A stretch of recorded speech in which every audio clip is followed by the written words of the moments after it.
What's up, mama? Feel like you want to get back in shape, but sometimes you're like literally like beating yourself up for how far gone it feels like you actually are, right? It feels like I want to get in shape, but OMG, it feels like it's going to take for freaking ever to get myself back.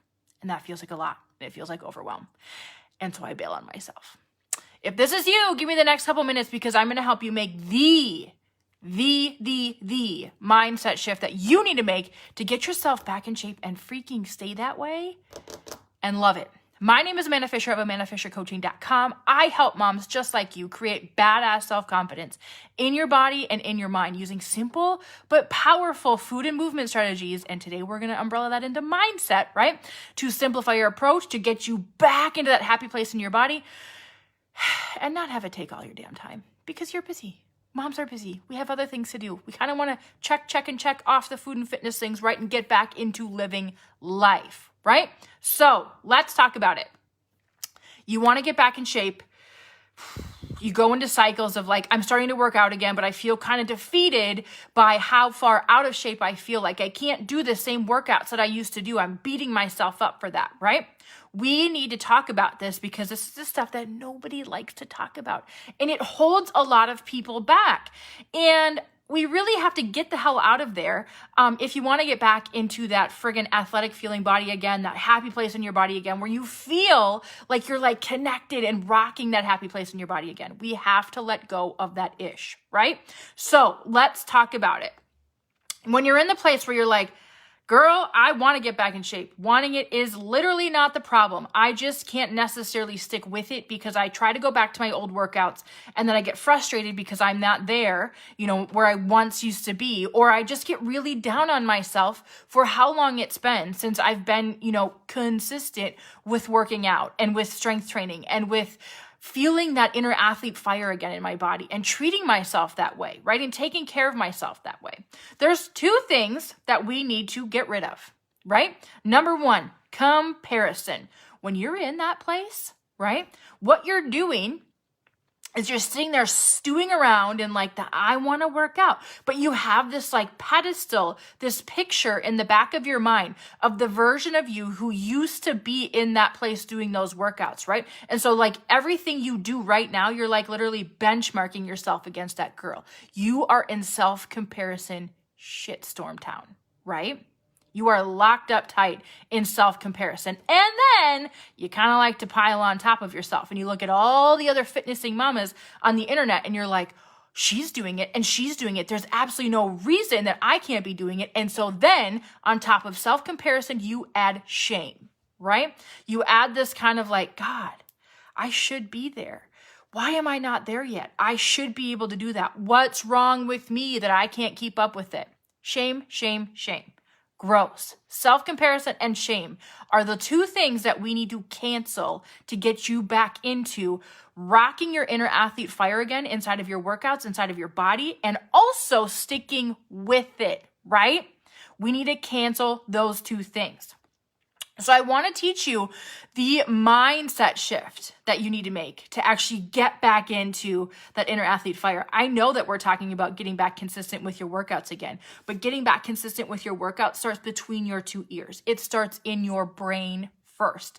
And that starts with being strong enough to stop shaming yourself and comparing yourself to a previous version of yourself or another mom on the internet who's already doing it. Right? That's ridiculous. It's time to let that stuff go, right? So I want to talk about 4 steps. That sounds like a lot. I want to talk about 3 steps. Maybe even 3 sounds like a lot. Of things that you need to kind of wrap your head around and start to change how you think. Literally, we need to reprogram your brain right now to get you thinking like an inner athlete again, to get you thinking like, I'm a workout girl. That's just what I do. To get you thinking like, it's just normal and natural for me to work out X amount of times per week because I just do, because that's just who I am, because that's just how it goes, right? Number 1, I want you to put yourself in your parenting shoes right now, right? You are a parent, you're a mother. And I want you to think about a time where your kid really was like wanting to do something, but struggling to grasp onto that thing, right? Did you shame her or him for not being able to do it? No, you did not shame her or him. Did you like point out to him, your son or your daughter, or, little Johnny down the street, or little, Sally down the street? They can do it. Why can't you? Of course you didn't do that kind of shit, because that's ridiculous, right? So when you're in this place where you're like, I want to get back in shape and I want to stick with it, but I feel freaking overwhelmed by, how kind of out of shape I've become.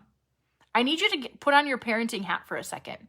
And I want you to put yourself into the shoes of your child, right? What do you need to hear? What do you need to hear when it's time to go do a workout? You don't need to get shamed. And you don't need to get self-comparison all over the place, or compared to another person or somebody who's already doing it, right? Hell no, you don't need that kind of stuff. So why are you doing it to yourself, right? Second thing, you need to show yourself some love here, right? This is something that moms do not like to talk about. We are excellent at showing love to all of our people, right? Our husbands, our kids, our families, right? We're excellent at that job. But sometimes we don't necessarily like to admit that we need a little help, that we're kind of struggling here, that we want to get this thing done and it's not necessarily easy. I'm not saying fall in love with the struggle and be attached to the struggle. But what I am saying is, girl, give yourself a little grace. You're not expected to just waltz into what you used to do for a workout. If that was like 2 kids ago, or like 2 years ago, or, last year, or before, the year 2020 hit, or whatever, it doesn't really matter, right? Give yourself some grace. Give yourself some grace. If you're going to sit here and be like, I'm ready to work out, I'm going to take myself right now in the body that I'm in right now, the one that maybe hasn't been as consistent, maybe has had another baby, right? Maybe has a year or 2 extra age on her now, right? And I'm going to go ahead and try to take this body and put her through the same workouts that I used to do. Does that seem like a good idea?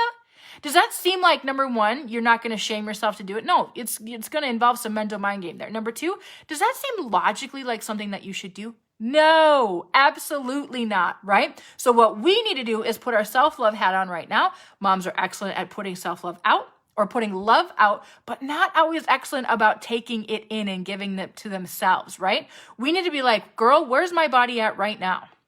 How can I meet her freaking here in this body? Right? How does this one need to move? What kind of approach does this one need to take? Right?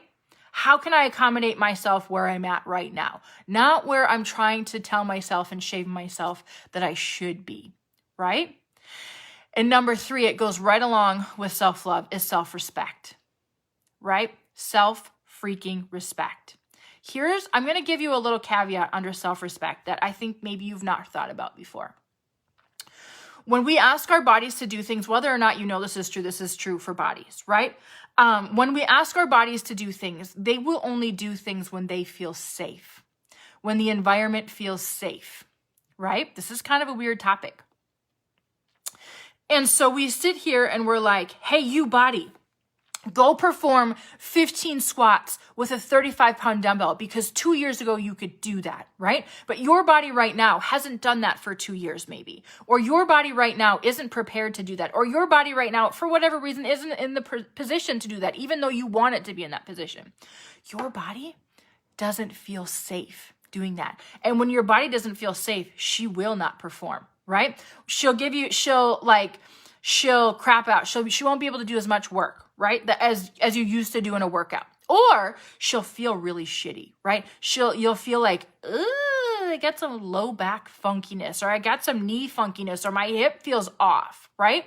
And so all of this stuff starts to show up, and it's really just it's not like a sign of you're too far gone. It's not a sign of you being too old. It's not a sign of you being too out of shape.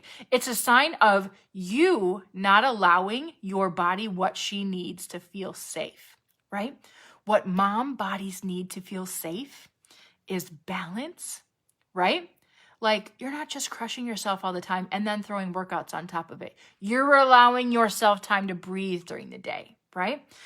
allowing yourself like the ability to ease on into a workout. Sometimes we get in our head about that, right? When it's time to start working out again and we want to push ourselves right back into those workouts that we used to do, but we need to back off and get into the more of those workouts that allow us to ease our way back in. We get in our head about that, right? But that's the thing. Easing our way back in, introducing movements that we used to do and love, introducing weights and heavier weights over time is a way for us to allow our body to feel safe, right?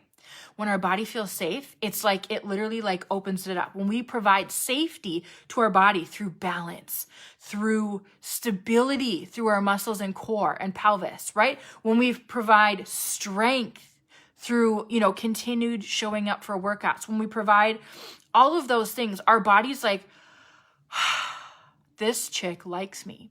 This human, that's responsible for this body, she freaking likes me. And because I can feel that she's respecting me. I can feel that she loves me. And because of that, I suddenly, like, it's almost like I open up and I let her do the work, right? Suddenly it's like you're noticing like you had some funky aches and pains for a little while, but you worked on your balance, you worked on your stability, you worked on your strength, and you're like, I don't know when they disappeared, but they're just kind of gone, right? Or they're just not here anymore. Your body, when you treat her when you allow her to feel safe, when you love on her, when you respect her, when you don't talk down to her about where you used to be and how you should be there, and shame, and comparison, your body does this cool thing. And it's literally like, it opens up and it's like, all of the things that used to hold you back suddenly really aren't issues anymore, or they're not as big of issues because you allowed your body to feel safe, stable, and strong first, right? You didn't just throw her back into all the shit that you used to do in workouts. That's the mindset shift to make, you guys. Is not letting yourself get caught up in, I should be able to do it like I used to do it 2 years ago, even though I haven't been doing it for 2 years. That's dumb, right? That doesn't work. You wouldn't teach that way to your kid. Why would you expect that to work for yourself, right? Calm down, back off, and adopt the mindset. I need to parent myself right now. If I was in the position of my kid doing the same exact thing, what message would my kid need to hear? How can I show my body some love?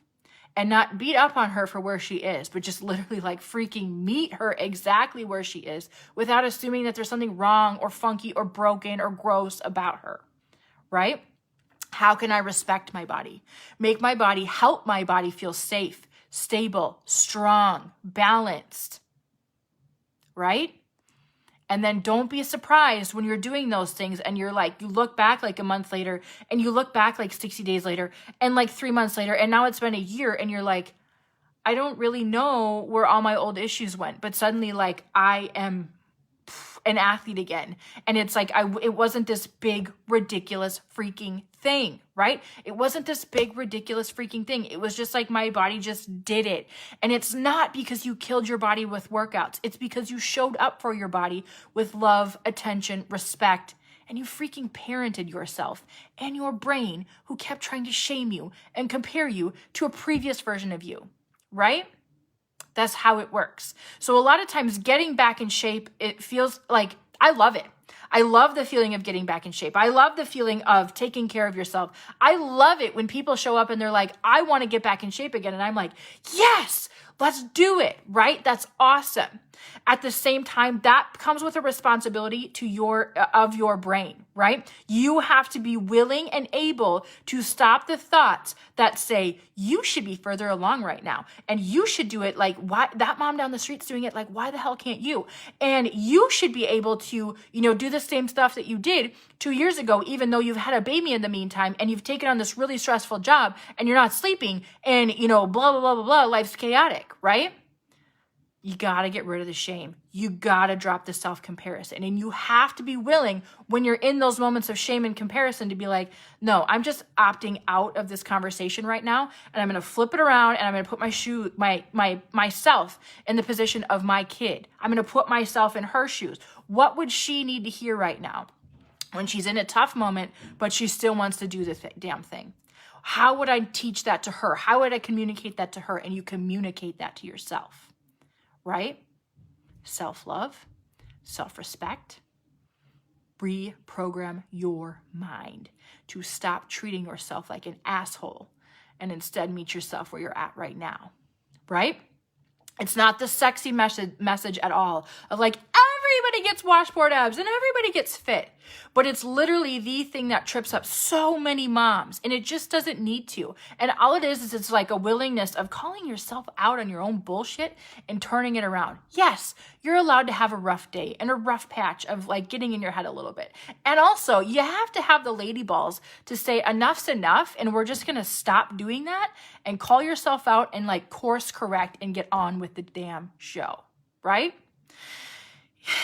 The second thing that I want to teach you guys is that, or tell you guys, is that sometimes that's freaking just easier with accountability and support. It truthfully really is. That's what we do inside of the Courageous Coaching Club, my virtual workout community, where right now we're working on rebuilding our inner athlete, calling out that inner fire again, and rebuilding and restoring that body again in a way that like feels like self-love. It feels like self-respect. It's the parenting of your body. And it's the best thing ever, because it's like in April, some of the stuff that we're doing, it feels like a slow start, right? It really does. And some of the Tiffany, I love it. Come on back and let me know what comes up for you. And some of the things that we're doing in there feels like, ooh, this is quick. This is fun. This is burning. I love it. And at the same time, it's like this mental mindset of I can go slow here for a month and really build this safety into my body and really build this stability into my body and really build this strength into my body. And then when next month comes around, when May hits or the next month in our programming or whatever, it's like we've done this, like I've gone a little bit slower and really paid attention to how things felt and worked, so that in May we can go faster. It's a really weird approach. Go slow to go fast. Go slow today to go fast long term. Does that make sense? What's said another way? Get in there. Find that stability again. Find that strength. Find that balance. Self-respect, self-love, parent yourself. If you'd like to join me inside of the Courageous Coaching community, the Courageous Coaching Club, I invite you to join me, amandafishercoaching.com/core. And what it is, it's a workout community. We meet 3 mornings a week or 3 days a week for live stream workouts. You can join me live for the workouts, or you can check them out later as a replay. We work on solid nutrition habits, simple practices to get like the big ass results without spending lots of time. And also we work on self-love, parenting yourself, self-respect, and honestly living a very like well-rounded, whole, balanced life where you're not just mom, bag of bones who needs to work out. You're like mom who like really likes spending time with her kids and really wants to be like present with her family, right? It's a really cool space to be. All right, you guys have a good day. Bye-bye.